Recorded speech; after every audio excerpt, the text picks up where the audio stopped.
Yeah, you can clap for them.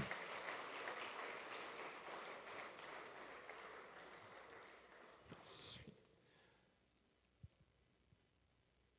Once you open up a Bible or a phone to actually just open it, just have it ready, because we're going to bounce around a little bit today. If you're a visitor here or you're new, we normally work through books of the Bible, but we've kind of like finished that for the year, and now we're just doing like odds and ends. We're starting an Advent series next week with the carols, and then that'll run to Christmas, and then we'll get back into books next year. But this morning, I want to speak about the biblical idea of consecration.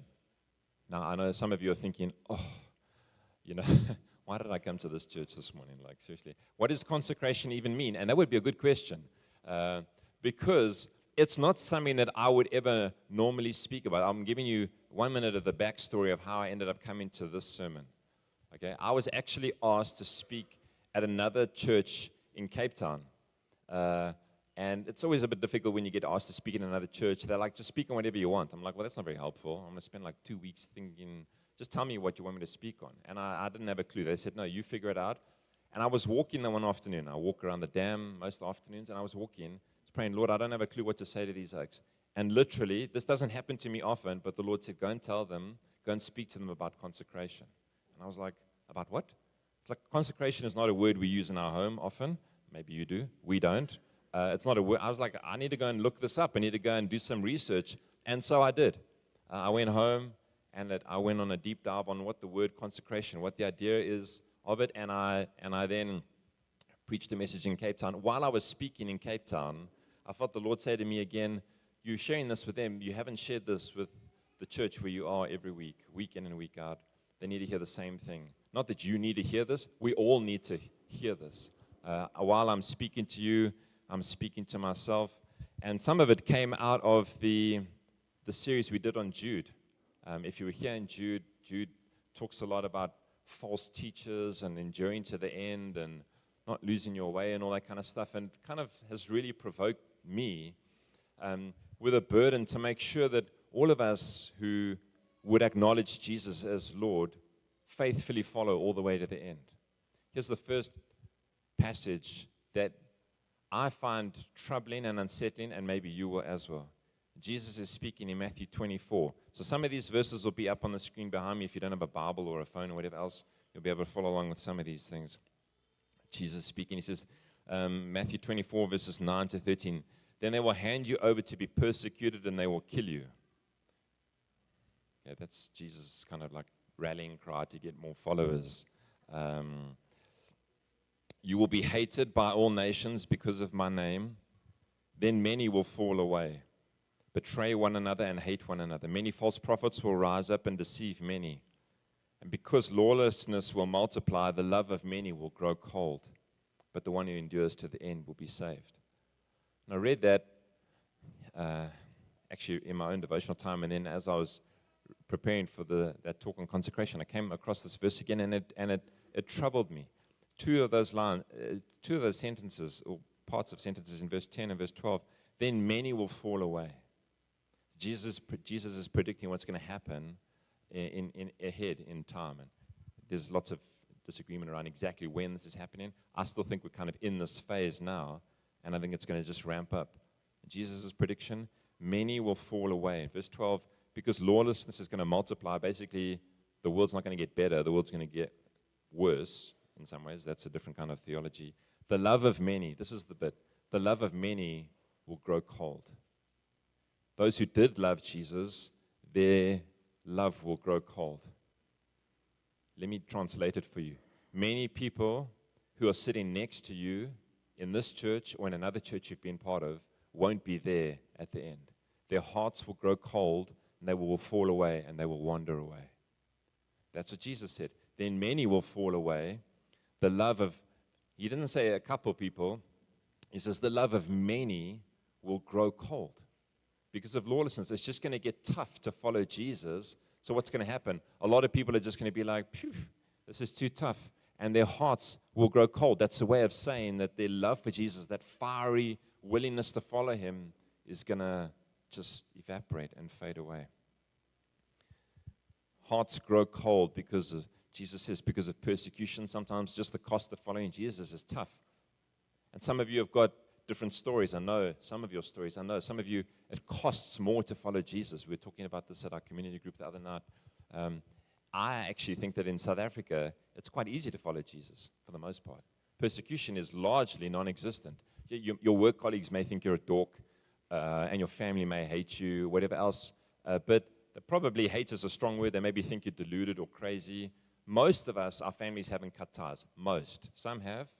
But in other parts of the world, when you say yes to Jesus, it's like a death to relationships, opportunities, financial well-being, even maybe where you live, even sometimes to your own life. It costs some people everything to follow Jesus. We know nothing really about massive persecution, and yet we still moan sometimes. I think the pressures of life can cause people's hearts to grow cold.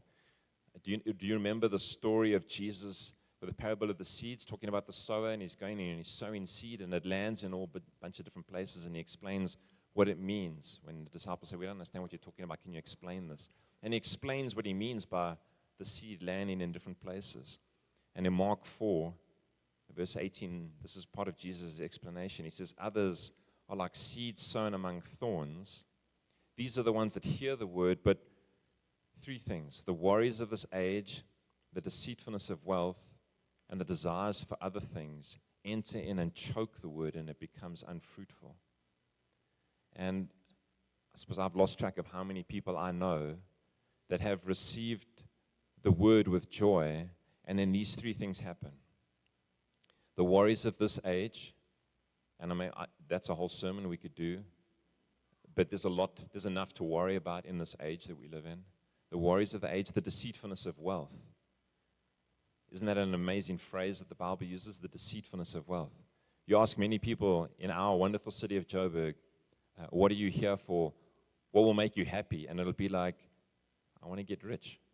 I want to live in a nice place. I want to actually not live in Joburg. I want to use Joburg to get what I need so I can go live somewhere else, because wealth will make me happy. It will enable the lifestyle. And the Bible talks about the deceitfulness of wealth. It's a deception that if you have enough, you'll be happy. The deceitfulness of wealth and the desire for other things, anything other than what you were actually made for, the desire for God, the desire for other things, those things creep in, enter in, and choke the word. You become unfruitful. And I think those pressures are very real for many people in Joburg. Maybe many of you, as you hear those this morning, you're thinking, if anything would cause my heart to grow cold, it may be one of those things that sneaks in and just very slowly and maybe over time just chokes the life out of you, and you're left with a cold, wandering heart. It's not an incidental thing in the scriptures to have a cold heart and to wander away. When Jesus writes letters to the churches in Revelation, you may know the book of Revelation, it's got some interesting stuff in the second kind of part of it that some people don't understand, dragons and all this kind of jazz going on. But the first bit is super clear. Jesus is writing letters to 7 different churches, and he writes to a church in Laodicea. And these are the words from Revelation 3. To the angel in the church in Laodicea, write, these are the words of the Amen, the faithful and true witness, the ruler of God's creation. I know your deeds, that you're neither cold nor hot. I wish you were either one or the other. So because you're lukewarm, neither hot nor cold, I'm about to spit you out of my mouth. You say, I am rich, I've acquired wealth, and I do not need a thing, but you do not realize that you are wretched, pitiful, poor, blind, and naked. Strong words. That letter carries on, but we don't have time to read all of it this morning. Jesus says, I wish you were hot or cold, but because you're in this in-between middle, I'm going to spit you out of my mouth. These are strong. Half-hearted following of Jesus is almost worse, Jesus puts it, than no regard for God. He's kind of like, hey, don't pretend to follow me, pretend to be a Christian, pretend to do all these things. It's like, that's not going to get you anywhere. If you're in the middle, it kind of annoys God so much he'll spit you out of his mouth. I'm going to say a few things that are like just abundantly clear so that if your attention wavers, you can just lock onto a few sentences and thoughts as we go through this morning. There is no such thing as half-hearted following of Jesus. The Bible doesn't know anything about it. You are either all in for Jesus or you are not. That I didn't make that up. I just reading the Bible, that's what it says. It says if you're lukewarm, you get spat out. You're not part of the team. God doesn't want half-hearted fans. He needs followers who are willing to follow wholeheartedly and not just like nod, go to church, think they're good people, whatever it is. So let me ask you, how are you? How is your heart? If we're talking about many, not a few, many wandering away, many not following anymore, many whose hearts grow cold. This is a prediction by Jesus. It's not just like a saying. How is your heart? How is your relationship with God today? That is why I want to talk about consecration. I want to talk about the whys, what's in the house. It's very simple, mainly for me. I don't think you're simple. I think I need this as simply as possible. Consecration. We need to begin with a why. Why would you want to consecrate your life in fresh ways to God? Here is an anchor verse that we'll spend quite a bit of time in Romans chapter 12. Romans chapter 12, verses 1 and 2. Because if we don't have the right motivation, we will lose our way. We need to have the correct biblical motivation around consecration. Romans 12, verse 1 and 2. Therefore, brothers and sisters, in view of the mercies of God, I urge you to present your bodies as a living sacrifice, holy and pleasing to God. This is your true worship. Do not be conformed to this age, but be transformed by the renewing of your mind, so that you may discern what is the good, pleasing, and perfect will of God. Paul starts off in the beginning of Romans 12 saying there, therefore, brothers and sisters, in the view of the mercies of God. And if you're familiar with the book of Romans, chapter 12 has 11 chapters that go before it. Yeah, I know. That's why you need me here. Chapters 1 to 3 of Romans deal with sin. The problem of sin and how it separates us from God. Romans 4 and 5 talk about God's work of salvation. How faith works together with what we do, and that God has done for us basically what we could never do for ourselves.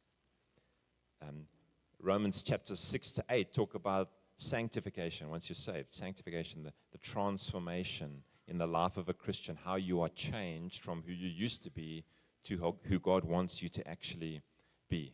How you're set free from slavery. We were singing that song earlier, free forever I'm free. How we're set free from slavery. Chapter 7 talks about the battle that still rages in you, that you do things you don't want to do and you don't do things you should do.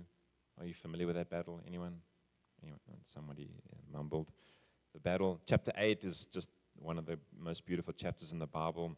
It talks about how we're free from condemnation and marked and filled with the Spirit to be able to faithfully follow God, and tons of assurances and promises.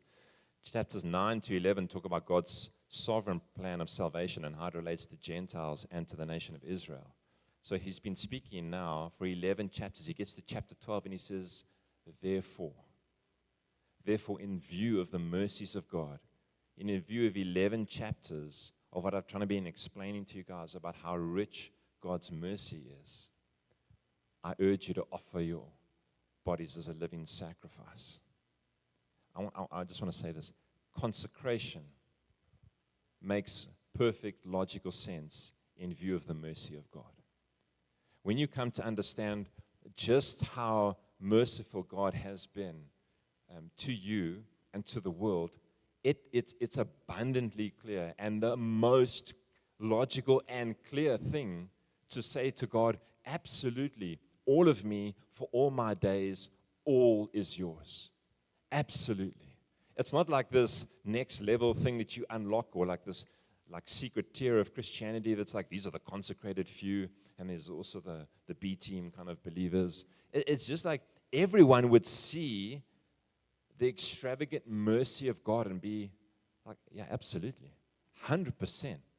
Why would I want to do anything other than offer God all of who I am for every day God gives me? Consecration makes logical sense. So what is it? If it's in view of the light of the mercy, the extravagant mercy that God has lavished on us in and through Jesus Christ, what is it? Well, Paul says this. He says, present yourself. I urge you to present your bodies as a living sacrifice. Present your bodies. There's an action that happens. There's commitment. There's dedication. There's something that happens. And part of what we're going to do today is I'm going to ask you to make some decisions. To decide. When I preached this, full disclosure, when I preached this in Cape Town, it was at a weekend thing and we had more time. But I felt such a strong conviction to call, it was mainly men there, to say, guys, you need to respond. When you hear something like this, you can't be like, oh, that's so interesting. Oh, I'll think about it a little bit. And I think it's like this. The Bible, in many places, doesn't actually come to us like that. Oh, that's so interesting. I'm going to go and journal about that, or yappa, whatever. Again and again, you see, both in the Old Testament and in the New Testament, messages that come like this. Choose today whom you will serve. Figure it out now. If you can hear this, you decide right now, are you in or are you out? Are you with him or are you not with him? Like that kind of decision, again and again, I think the Bible talks about that. It talks about presenting your body as a living sacrifice. What is a living sacrifice? I already said it, all of you for all of life. This sacrifice is different. If you know anything about the Old Testament sacrificial system, it was that God's people brought God things. There were sacrifices for different things, for different diseases, for guilt, for different festivals. It was never them. It was always something on their behalf that then blood was shed or grain was given or something. It was never them. And in the New Testament, you see a change here. I urge you to present yourself, your body, as the living sacrifice. You are a sacrifice that continues to live. Don't overcook the metaphor here because you'll get confused. Like, how can a sacrifice live? But we are the sacrifice. It's not something we now give to God that's external to us. We ourselves are it. My old friend Brian Helsby said that the problem with the living sacrifice is that it keeps crawling off the altar. And he's right. He's right. How many times have you been in a meeting or something, you said, God, all of me for all of life, yes, I'm going to follow you. And then the days and the weeks and the months happen and you slither off the altar. Slither's maybe the wrong word, but it's the only word that came to mind there. You sneak off the altar and try and get away from living as a sacrifice. And yet, here as Paul mentioned us, I urge you to present your bodies as a living sacrifice. The sacrifice is holy and pleasing to God. Other translations of the Bible say it's holy and acceptable to God. It's a sacrifice that pleases God. Isn't that an amazing thought? That as you offer yourself to God, God is pleased with what you bring of yourself. I love the idea that we can please God. I also love the idea that in Jesus, God is eternally pleased with us, and we can never, ever change that his affection is set on us, and nothing you can do that can get you like in God's bad books again if you've placed your faith in Jesus. But I also love this idea that as we offer ourselves as a living sacrifice, it's pleasing to God. You see that all the way through the Old Testament, that sacrifices rose and God accepted the sacrifice. It was a pleasing aroma to him. The word is interchangeable, pleasing or acceptable. Ask the question, what is an acceptable sacrifice? The only acceptable sacrifice to God is all of you. The only thing God will accept is all of you. God is not interested in your money or your time or half your energy. He's not interested in your commitments to be a good person, to even raise your kids in a way that honors him. It's all or it's nothing. That's a pleasing, acceptable sacrifice to God. It's a living sacrifice of you. I mean, the imagery is clear. Which part of you are you going to leave out? You can't. You're on the altar. It's all of you, all in, full commitment. Paul describes this living sacrifice as holy and pleasing. That's where we get this word consecrated from. Holy, set apart. Set apart. Have you got any consecrated mugs in your house? I used to have, and then I had children, and those consecrated mugs are no longer consecrated. They used to only be used for my purposes, and now they've been seconded and taken over. But, everyone has different things in your house that you only use for some things and not other things. Are you with me? I don't want to go too deep into this because it's like you don't use the toilet brush for your hair.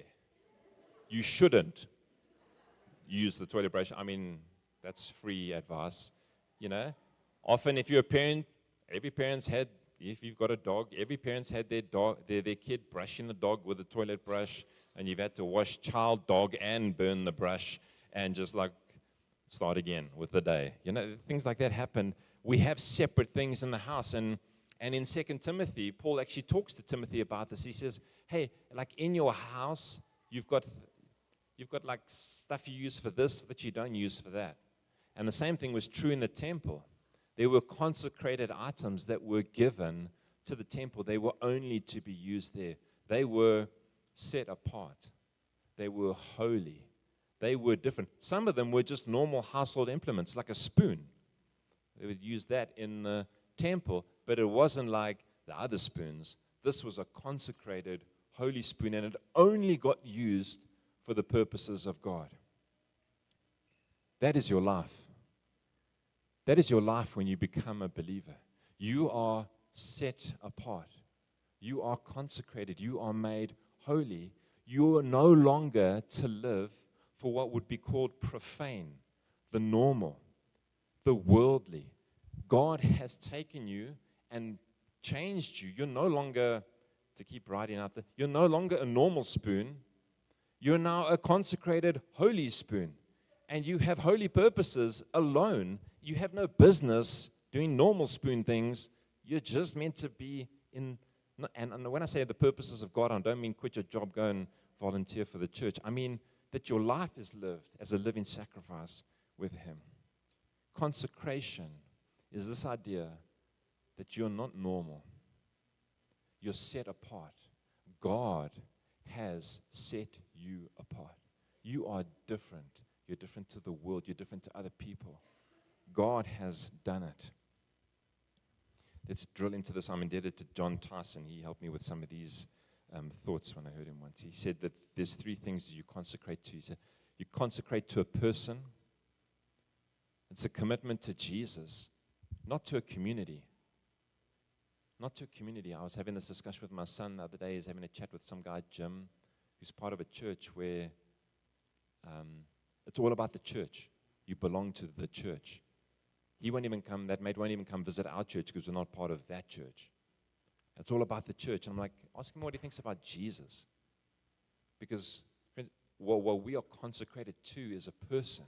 You don't make a commitment to a church. You make a commitment and a following of Jesus. Not a set of ideas, a person. It's to Jesus. He is the one who has won you for Himself. Titus 2 says this, He gave Himself for us to redeem us from all lawlessness and to cleanse for Himself a people for what? His own possession, eager to do good works. His own possession. You are His. You are His. He is yours. You are consecrated to a person, not to an ideology, not to a religion, not to a worldview, to a person. It's a renewed, if you do it for the multiple time or a first time, it's a commitment to Jesus Christ. If you're not yet a Christian, let me make this as clear as I possibly can.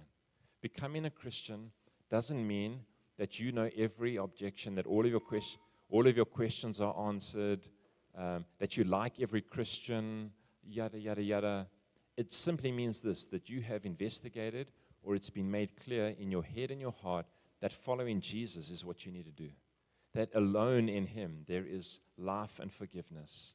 You may have growing issues. Let me be clear. You may have growing issues with the church. If you're not a Christian here this morning, you're considering following Jesus, let me warn you that becoming a Christian may escalate your issues with the church. Just ask some of us who've been around for a while. We have more problems with the church now, 30 years after following Jesus, than we had before. The more you get in, you can pick your friends, you can't pick your family, the family of God. But would you change it for anything? Absolutely not. But you commit to a person. You don't commit to a community, a gathering, anything. It's consecration to Jesus. Not just a person, but a purpose. Let me ask you this question. What is your life's highest goal?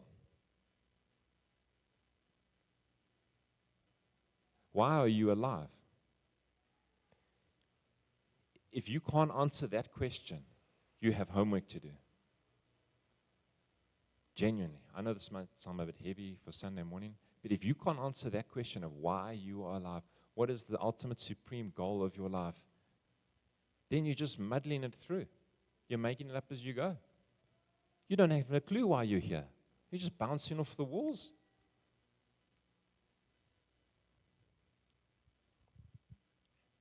You're consecrated to a purpose. Every follower of Jesus has a purpose. Some of it is universal across all of us, but I believe God gives individual purpose to each person. He handcrafted a reason why you were born, why you came into the world, and here it is, why you're still alive. Why God has not called you home yet. Because you're not done. You're not done. I don't care if you are 17 or 78. You're not done. If you're still breathing, God still has work for you to do. D.L. Moody, American evangelist, he went to hear an English preacher speaking, and the guy asked him this question. The quote's been attributed to D.L. Moody because it's very powerful. But he heard this guy say this. He said, the world has yet to see what God would do through a man fully consecrated to Him. The world has yet to see what God would do through a man fully consecrated to Him. D.L. Moody heard that, and as he drove back, this is his answer: by the grace of God, I will be that man. By the grace of God, I will be that man. Guys, we haven't tested the limits of what God will do through a life consecrated to Him.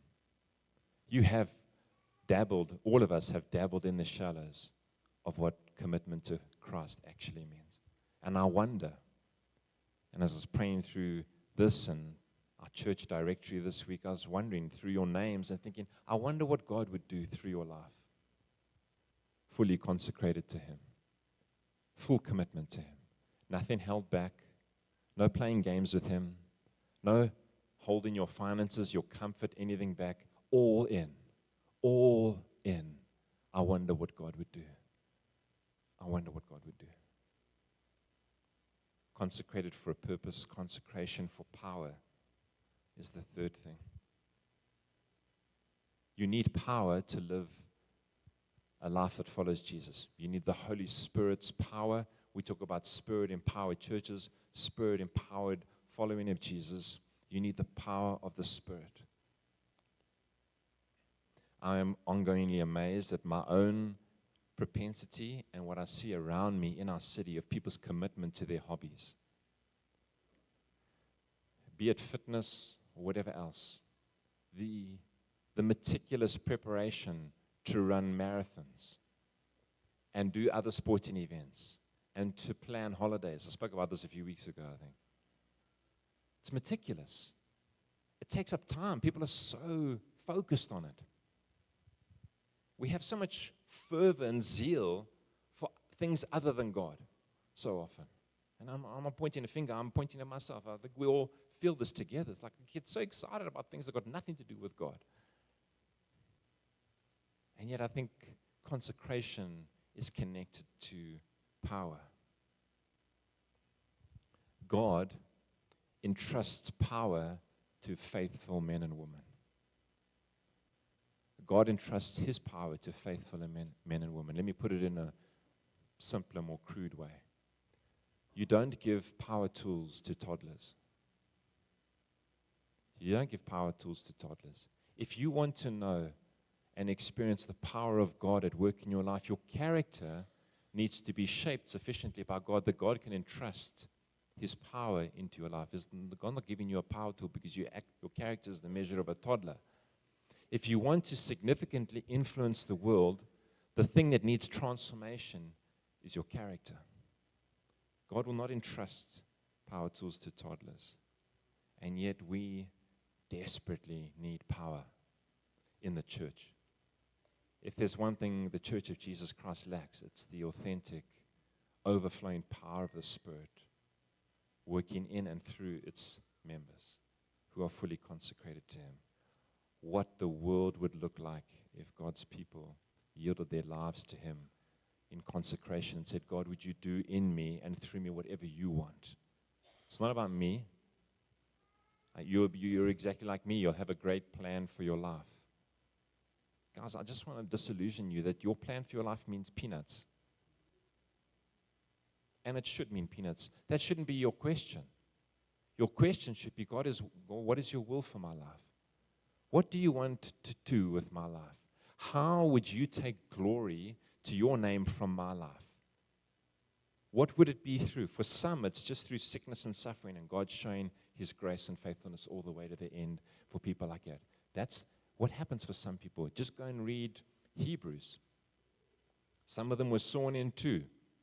End of the story. Pointed others to Jesus. God took glory from their lives. Others lead international ministries and companies and whatever else. Everybody knows their name. God's taking glory to His own name. You don't get to write your own story. And yet in the world that we live in, that's kind of seeped into us, hasn't it? Everyone wants to write their own story, speak their own truth, discover their own things. Guys, I don't see that anywhere in the Bible. All I see is a God who has a will and a plan for your life, and you are happiest, healthiest, and holiest when you yield to that plan. I'll say that again. You are happiest, healthiest, and holiest when you yield to the plan He has for you and you abandon your own one. What would God do through you and a church committed to consecrating ourselves to a purpose, a person, and to His power? As we close this out, 3 ways that we do this as we consecrate. Consecration, this is a summary of what I dug around in the Old Testament, particularly looking for. Again and again, God calls His people to consecrate themselves. He said, consecrate yourselves today because tomorrow I'm going to do this. Consecrate yourselves, consecrate yourselves. Consecration involves this: cleansing, sacrifice, and dedication. Cleansing. What do you need to get out of your life that you're either currently doing that's muddying the waters? It is an offense to God, and it's a blockage of His power at work in you. What do you need to get out? And it can be willful sins. It can be unforgiveness. Unforgiveness is probably the single greatest obstacle to the grace of God flowing through believers. Because we think we're justified, self-righteous, that person wronged me, or whatever else. Unforgiveness. The grace of God needs to come to bear on your life to help you work through that. I'm not saying it's easy. I'm just saying it's a blockage. We need cleansing in areas of compromise and sin, and in areas of unforgiveness particularly. Cleansing, sacrifice. Let me ask you this question. Lots of questions this morning. What does it cost you to follow Jesus? What does it cost in you to follow Jesus? Because the Bible doesn't actually know anything about following Jesus. It's not costly. It doesn't. So if your answer is no, nothing, then you're probably not following properly, or you're not following yet. Because the Bible doesn't know anything about followers that it wouldn't cost them anything. What is following Jesus costing you? You have to answer that individually. One last question before a quote. How many, in terms of sacrificial living, how many of God's resources are you holding on to for yourself? The idea of stewardship is a biblical idea. And if you're a visitor here, let me make abundantly clear here, because I don't want you to get the wrong end of the stick. I am not saying this so that you give more money to our church. Okay? You keep your money. If you feel convicted, give it to another church. I don't care. We do not want your money. My question is how much of it are you holding onto that God has put into your stewardship for other purposes. That you're hoarding, that's what the word the Bible uses, you're hoarding wealth and resources that are actually meant for kingdom things. They're not meant for your comfort. So there's some in our gathering here who have next to no resources. This is not necessarily for them, but they may still struggle with greed and desire for the world's things. That's not necessarily a thing only the rich struggle with. You have to answer the question around consecration always involves sacrifice. What are you going to go without for the purposes of faithfully following Jesus? J.C. Ryle, the Anglican bishop, said this. There's a commonly worldly kind of Christianity in this day, which many have, and they think they have enough. A cheap Christianity that offends nobody, requires no sacrifice, costs nothing, and is worth nothing. May God spare us from that kind of a Christianity that offends nobody, requires no sacrifice, costs nothing, and is worth nothing. The last thing I'll say is that consecration involves dedication. What will you make time for? What will you make time for? What do you need to start doing that you're not doing yet? Our rhythms reflect our priorities. You don't have to tell me what you find important, just show me your calendar. Let me follow you for a week and I can tell you. And you can follow me and then you will see what I find priorities. Your rhythms reflect your priorities. So if you want to consecrate and be dedicated to God and you want God to exercise this glory mission that He's on for your life, sometimes there's changes that need to happen. Dedication, what are you going to make time for? Cleansing, sacrifice, and dedication. I'm going to ask us to respond in a minute. For some of you, you're not Christians. This is the first time you've heard this. You're thinking, gosh, this is all a lot. All I would ask you to consider is that have you given Jesus your yes? Have you placed confidence in Him alone for forgiveness and life? Do you feel like God's been bashing around in your life, orchestrating things, and kind of the way with the language He uses, calling you to Himself, that you feel this kind of like something drawing you to Him? That's the only way you can describe it. And I would encourage you, if you feel that, to respond. That's God calling you to follow Him and to give your life to Him. But many of you are Christians. And maybe you feel, this is not, I don't want this to come across as a heavy, weighty kind of message. All I want to do is help us collectively draw a line in the sand and say, there was a day when I used to faff around with God. I was half-hearted in my following. And then I heard that verse about hearts growing cold and God spitting out lukewarm people.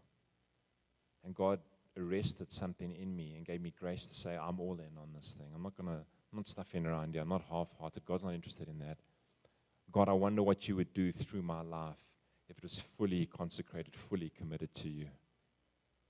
And that you leave this morning with an excitement and an expectancy. I wonder what God would do through your life, fully yielded to Him. And that vision, that excitement, that anticipation, God, I'm giving you my yes, whatever it costs me. Would you take glory to yourself from my life, be it through seasons of comfort or discomfort? I don't care. He's worth more. Remember that at the beginning of verse chapter 12, this is what Paul says, in view of the mercies of God, offer your life as a living sacrifice. I want you to fix your eyes on the mercies of Jesus and make it 100% clear that it's Him that you follow. It's Jesus you commit to because of how merciful He is to you. It makes logical sense to give a God our absolute yes again today. So God, we will follow you regardless of what it costs us. Let's pray together.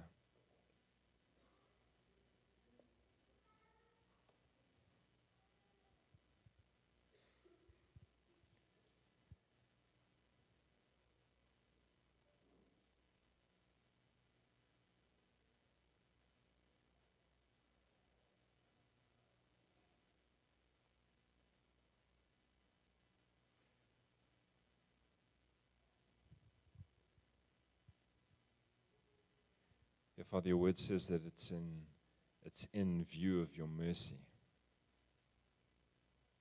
that we should present our lives as living sacrifices that are holy and pleasing to you. It's all about the mercy you've shown us. Consecration is a response to the kindness of God. And I pray that this morning you would help us as a church. You're speaking to us individually, but also corporately around what wholehearted commitment and following you is all about. And I pray particularly for those this morning who have never taken that initial step, that initial decision to put their confidence and their trust and their hope in you, Jesus, that you would give them grace to step towards you this morning, to place faith in you, that you would overwhelm them with your kindness and your mercy and your love. And for those of us who follow you, that you would confront us with this potential cold-heartedness that can creep up on any of us, and that you would give us grace to, as it were, recommit or consecrate our lives. Give you our yes. We're all in. We don't want to play games with you. You're not a God to be trifled with or played games with. You require living sacrifices. And we know, Father, from your word that this is the very best way for us to live, wholeheartedly being sold out to you as a living sacrifice. And so I pray that you would give us grace to respond. You're challenging each of us in different ways, and I pray that you would help us this morning. In Jesus' name, amen.